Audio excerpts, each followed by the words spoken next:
rabbiin galateeffadhu. Waan hundi keessa dabartee waan nama har'aa taate rabbiin galateeffadhu.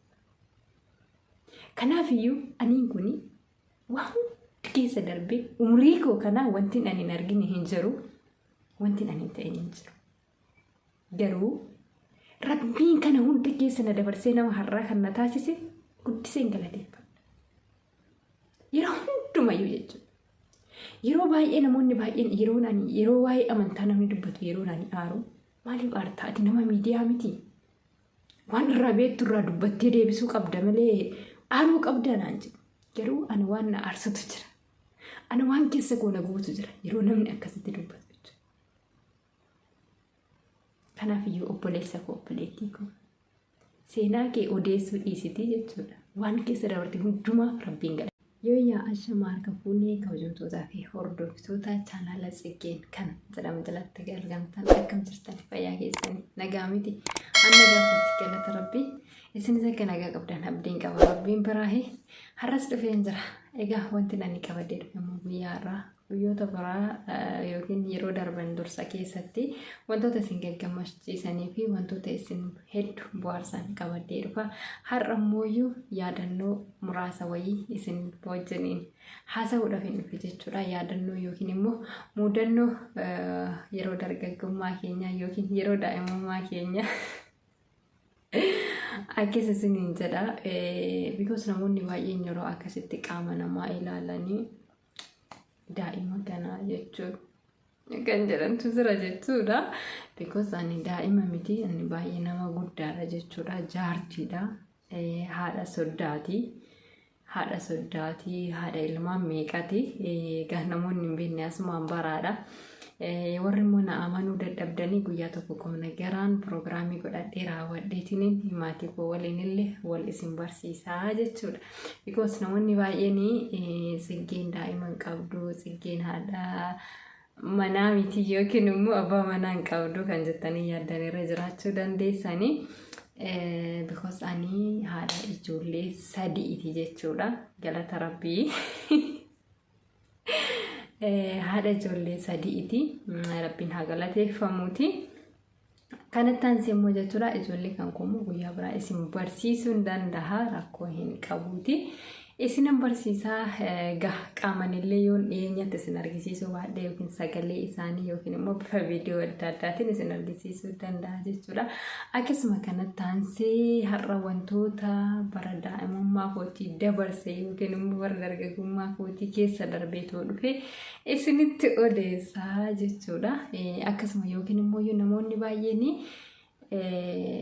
wantoota nani keessa darbee dhufe kana yookiin immoo bara ijoollummaa keessanii waan nani keessa darbee dhufe kana isinillee argitanii yookiin dabartanii dhufuu dandeessu beekamu.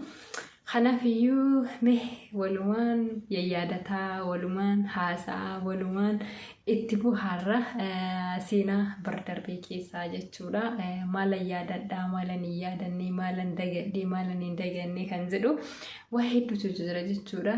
Wanti hin dagatamne waa hedduutu jira jechuudha. Because hundi keessaniyyuu fakkeenyaaf nuti bara ijoollummaa keenyatti maal taanee dabarree, reebamnee dabarree moo sorreebamiin as geenye waa hedduutu jira jechuudha. Amma immoo yemmuu na laaltanii nama takka rakkatee beekne na seetu qorraa faduu jalaa na baase rabbiitu jettanii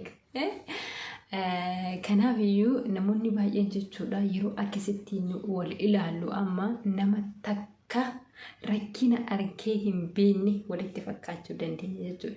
Nama takka waa argee hin beekne walitti fakkaachuu dandeenya jechuudha.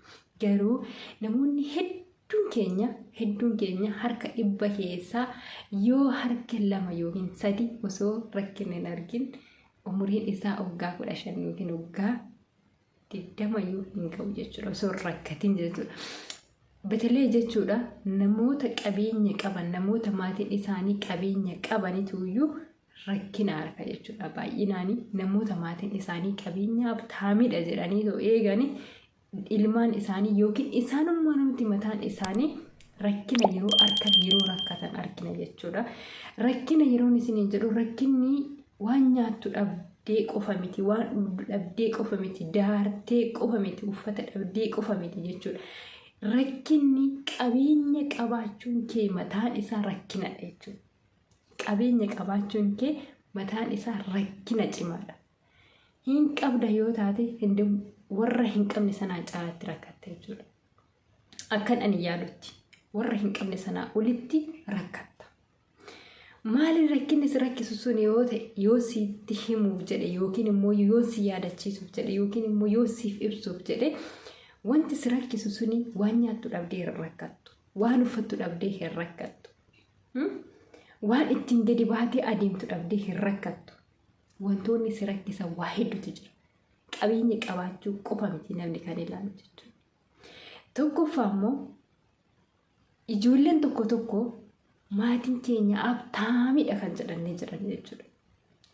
Maatiin keenya abtaamiidha, maatiin keenya makiinaa qabaa, maatiin keenya maal qabaa, maatiin keenya mana akkasii qabaa, maatiin keenya viillaa qabaa, maatiin keenya bakka waan hin himanne qaban. Qabeenyi maatii kootii anaaf tasma waanaaf hin godhu. Waan sin garamu keessa jechuudha. Qabeenyi maatii kootii bufutsu waan akkanaaf hin godhu. Kan maatii kootis kanuma maatii kootii, kan koos kanuma kootii. Akka kan kootti jechuudha.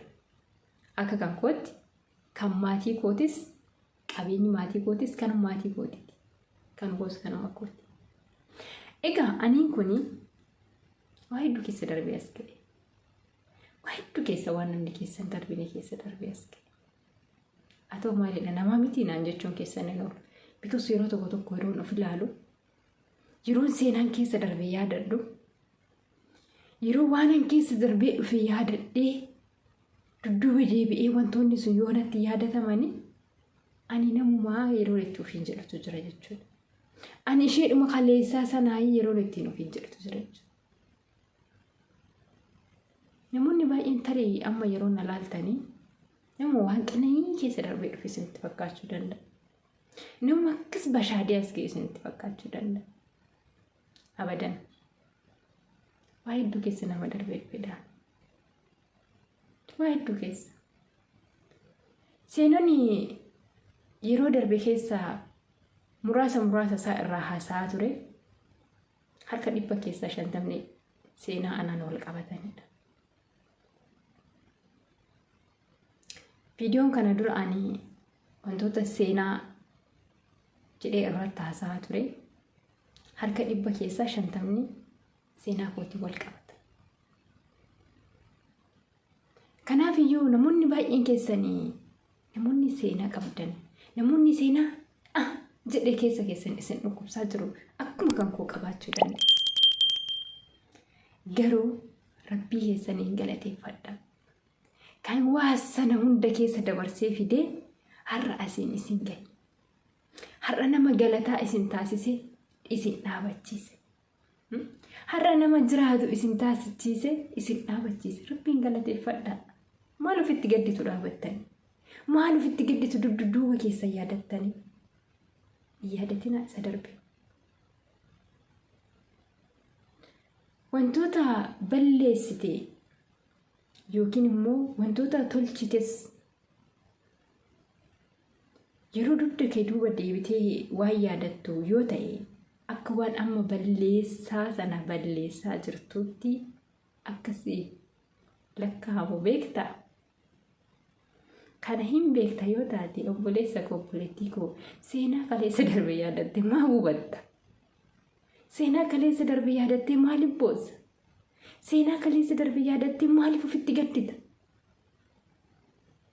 Jabina keetii miti kan dabartee as geesse. Jabina keetii miti kan waan sana hunduma keessa jiru dabartee lafa kana geesse. Waan rabbiin tokkicha si faana jiru. Kanaaf iyyuu yeroo itti firri keessa jibbutti, yeroo itti lammiin keessa jibbutti, yeroo itti bakka ati jirtu hundinuu si wallaaletti rabbiin tokkichi kee immoo eessa akka ati jirtu si beeka. Kan si uume jechuudha. Eessa akka ati jirtu si beeka. Eessa akka ati geessurree si beeka. Kanaaf akka namaaf osoo hin taane akka akka rabbiitiin hundi keessa dabartee waan as geesse rabbiin galateeffadhu. Waan hundi keessa dabartee waan nama har'aa taate rabbiin galateeffadhu. Kanaafiyyuu aniin kuni waan hundi keessa darbee umrii koo kanaa wanti ani hin argine hin jiru, wanti ani hin ta'in hin jiru. Garuu rabbiin kana hundi keessa na dabarsee nama har'aa kan na taasise guddiseen galateeffadha. Yeroo hundumayyuu jechuudha. Yeroo baay'ee namoonni baay'een yeroo waa'ee amantaa namni dubbatu yeroo ani aaru maaliif aartaa ati nama miidiyaa miti? Waan irraa beektu irraa dubbattee deebisuu qabda malee aaruu qabda naan jedhu. Garuu ani waan na aarsatu jira. Ani waan keessa koo na guutu jira yeroo namni akkasitti dubbatu jechuudha. Kanaafiyyuu obboleessa koo obboleettii koo seenaa kee odeessuu dhiisitii jechuudha. Waan keessa dabarte hundumaa rabbiin galateeffadhu.